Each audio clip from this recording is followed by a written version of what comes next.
Julukan miniatur Indonesia memang layak disandang Yogyakarta. Di kota ini terdapat berbagai suku etnis hampir dari seluruh daerah di Indonesia. Entah untuk bekerja atau menuntut ilmu. Dengan banyaknya pendatang tersebut, tentu saja berbagai fenomena sosial juga muncul dan menjangkiti sebagian besar masyarakat Jogja. Salah satu fenomena menarik adalah kehidupan dunia malam. Perkembangan zaman yang kian kompleks, faktanya memang tak bisa dipisahkan dengan kehidupan dunia malam di kota-kota besar. Tak terkecuali di kota Jogja. Kota dengan sejuta predikat ini tak luput dari pengaruh gaya hidup dunia malam.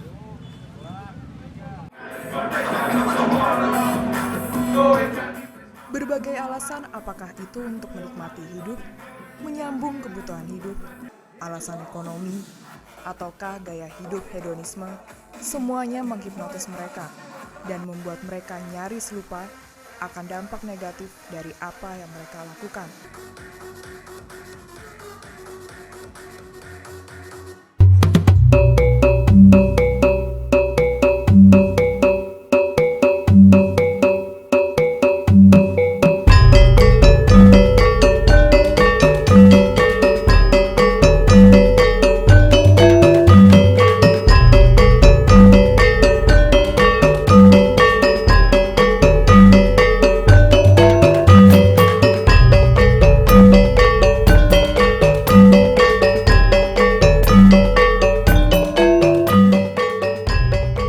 Ingatan kita biasa akan selalu tertuju pada tempat-tempat legendaris seperti Tugu, di Malioboro,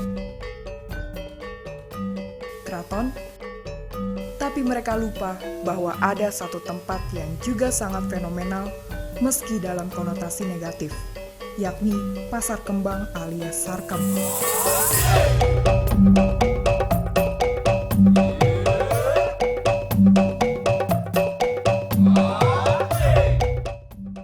Sudah sejak lama, Sarkem yang lokasinya berada di pusat kota, tepatnya di sebelah barat Malioboro dan sebelah selatan Stasiun Tugu, menjadi kawasan lokalisasi.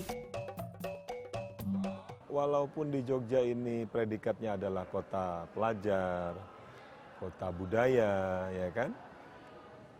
Kota yang dibilang istimewa, tapi ternyata memang tidak terlepas juga gitu dengan PSK. Karena tadi saya bilang bahwa PSK itu adalah pekerjaan yang setua usia manusia. Ya, seperti misalnya kajian-kajian yang ada menunjukkan bahwa biasanya PSK itu eksistensinya ada di tempat-tempat tertentu. Misalnya di daerah dekat pusat-pusat ekonomi gitu ya. Lalu di pusat-pusat transportasi gitu kan. Makanya kalau di Jogja misalnya kan keberadaan PSK tidak jauh dari stasiun misalnya, salah satu di antaranya kan pusat transportasi ya. Itu sudah sejak zaman dahulu kala, sejak zaman Belanda ya. Jadi keberadaan PSK itu sudah begitu lama, punya sejarahnya sendiri. Ada juga sebuah kampung bernama Gande Anlor. Daerah ini juga berperan penting sebagai penyalur perempuan pekerja seks atau PPS.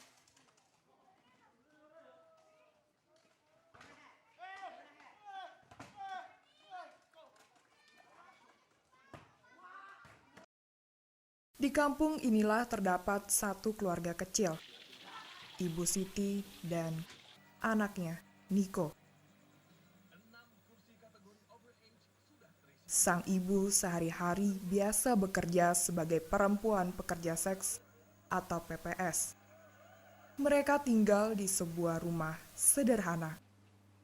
Apabila di suatu tempat itu ada keluarga yang menjalani praktek-praktek prostitusi, lalu ada banyak keluarga yang lain yang hidup normal, layaknya keluarga kebanyakan, ya kan? Nah tentu saja gitu loh, saya kira ada begitu banyak kemungkinan. Lingkungan masyarakat di sekitar itu bisa memahami ya praktek negatif yang dijalani oleh PSK tadi gitu ya. Tapi juga bisa jadi lingkungan itu akan sangat sulit untuk menerima atau bahkan memberi penghargaan terhadap orang yang menjalani pekerjaan sebagai PSK.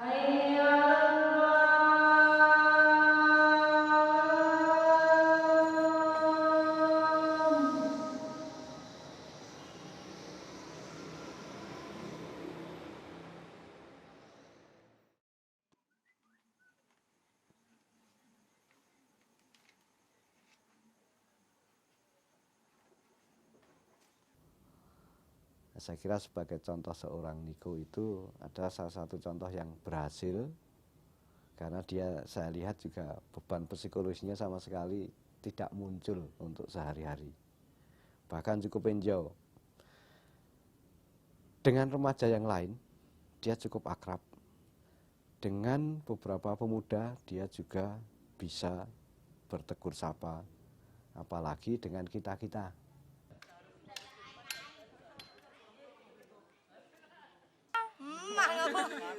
Napir.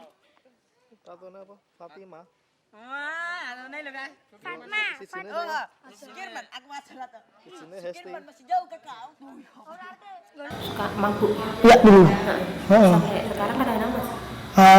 Kadang-kadang. Pertama faktornya Lingkungan. lingkungan Ya. Teman. dari Dari teman-teman gitu. Waktu sekolah dulu, SMA terus baru bikin tato di badan. Yang penting nggak kelihatan.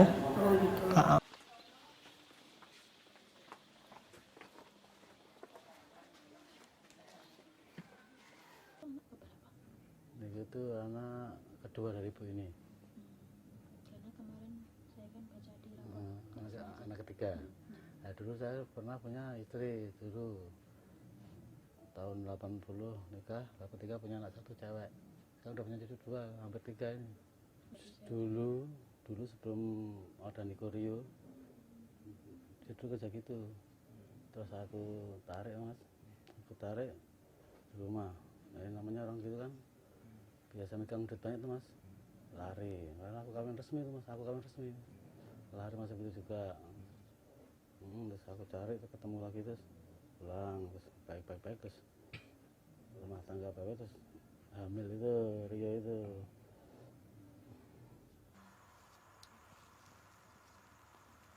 Ibu biasanya kalau kerja kayak gitu itu berangkat jam berapa, pulang jam berapa?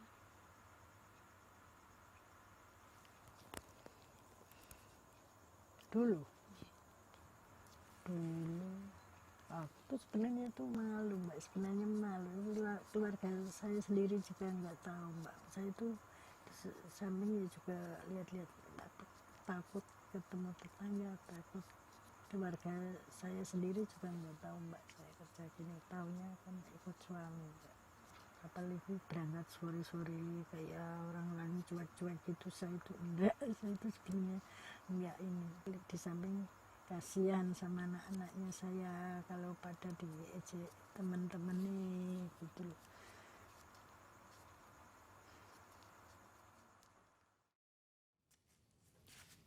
Pernah nggak kamu tuh dimarahin bapak Sering saya, sama ibu gitu? sering. Kadang pulang malam, kadang nggak bangunnya kesiangan. Banyak lah. Biasanya kalau dimarahin kamu diapain? Ya dikasarin gitu lah. Dikasarin? Dikasarinnya contohnya? Ya dipukul. Cuma udah biasa ikhlasin aja. Kalau salah ya ngakuin kesalahannya. Ada dendam. Bapak sama ibu tuh sering berantem nggak? Sering sekali. Karena masalah apa? Nggak tahu. Masalah pribadi nggak tahu. Salahnya bapak ibu sendiri. Kamu tahu kalau bapak sering mabuk? Udah dari dulu. Udah dari dulu? Dari saya belum lahir kan. Sebelum kamu lahir? Dari mudanya. Dari muda. Terus pernah nggak kamu mengingatkan bapak atau mungkin? Sering. Terus apa tanggapan beliau? Katanya bikin happy aja, buat cuman buat seneng-seneng katanya. Apakah kakak juga melakukan hal yang sama? Kakak iya, tapi aku enggak. Kita bisa melihat bahwa yang namanya lingkungan yang ideal itu kan tidak hanya ideal secara fisik, tapi juga lingkungan secara rohaniah. Dan juga di situ tentu mensyaratkan bahwa ada norma-norma sosial yang juga diindahkan di dalam kehidupan masyarakat. Dengan demikian, kalau ada anak-anak yang diharapkan tumbuh kembang di dalam suatu lingkungan yang sehat, tentunya akan menghasilkan anak-anak yang juga tumbuh kembangnya sempurna. Hidup matiku hanya untukmu.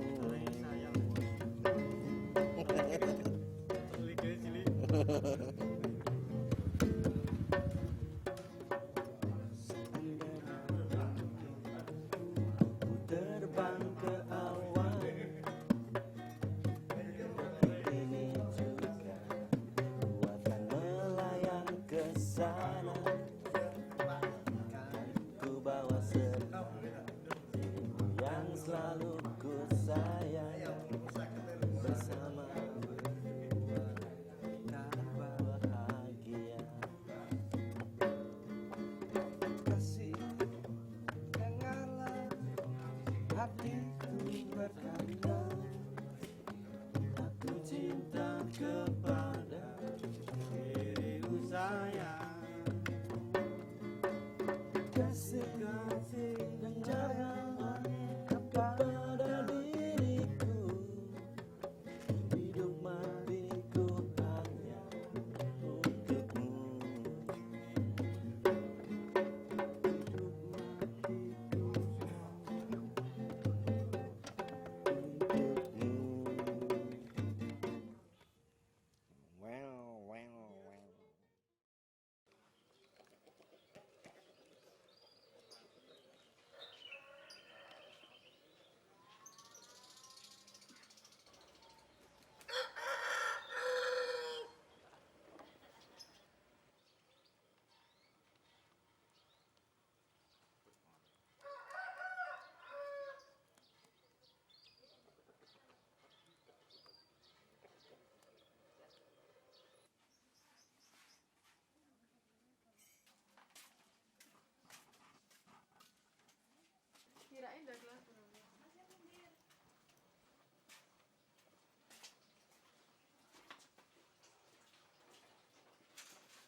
Setiap hari, ayahnya lah yang mengantar Niko ke sekolah. Motor inilah satu-satunya transportasi yang mereka gunakan dari rumah menuju sekolah.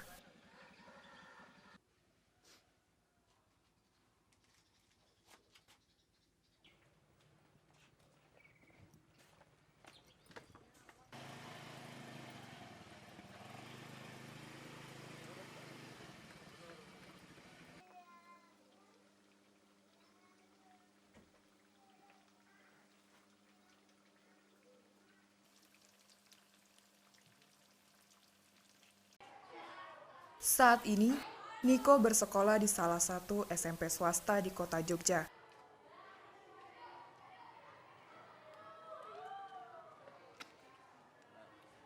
Ia duduk di kelas 7. Sikap Niko tak jauh berbeda dengan teman-teman sekolahnya. Ia tetap ceria dan bermain di sekolah.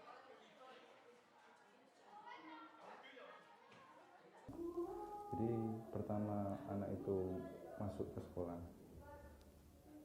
dia bersikap ya selayaknya anak-anak yang dari SD pindah ke SMP, masih baik, lucu, lugu gitu.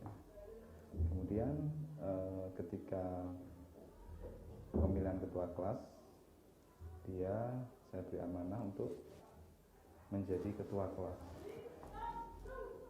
karena juga didukung oleh teman-temannya di kelas. Kemudian setelah berjalan beberapa bulan, masih di semester awal, ada Bapak Ibu guru yang memberi laporan pada saya tentang anak-anak didik saya yang di kelas. Ternyata anak tersebut menjadi salah satu perhatian dari Bapak Ibu guru di kelas.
Yo.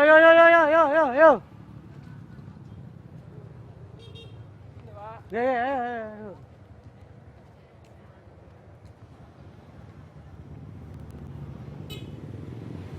Mas, monggo. Mas. Iya. Nanti. Hah?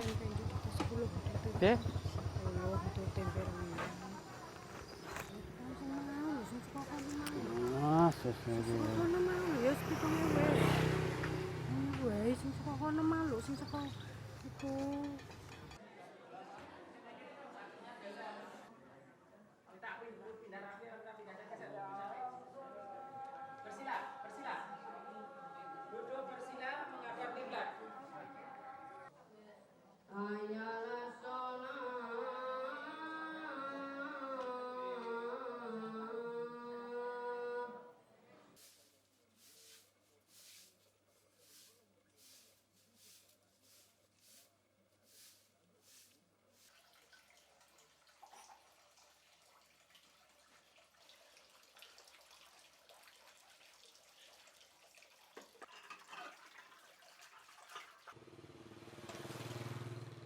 Ketika siang hampir berlalu dan sore hari menjelang, saat itulah Niko pulang ke rumah dengan dijemput ayahnya.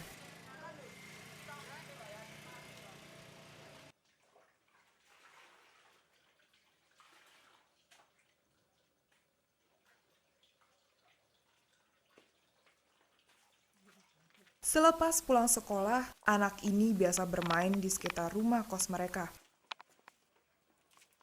Menurut konvensi hak anak, ada 4 hak dasar yang harus dipenuhi supaya anak bisa dikatakan sebagai manusia yang nantinya bisa tumbuh dan berkembang secara optimal.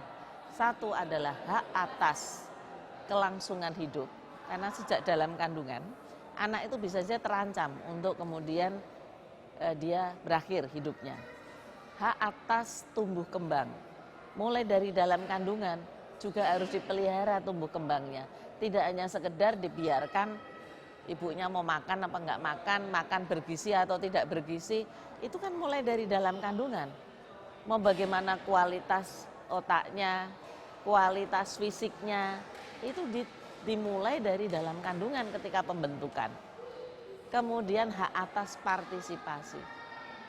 Dan terakhir, hak atas perlindungan. Nah, yang kedua tadi kaitan dengan hak atas tumbuh kembang, ya kebutuhan gizi, kesehatan, pendidikan, bermain, itu adalah hak anak.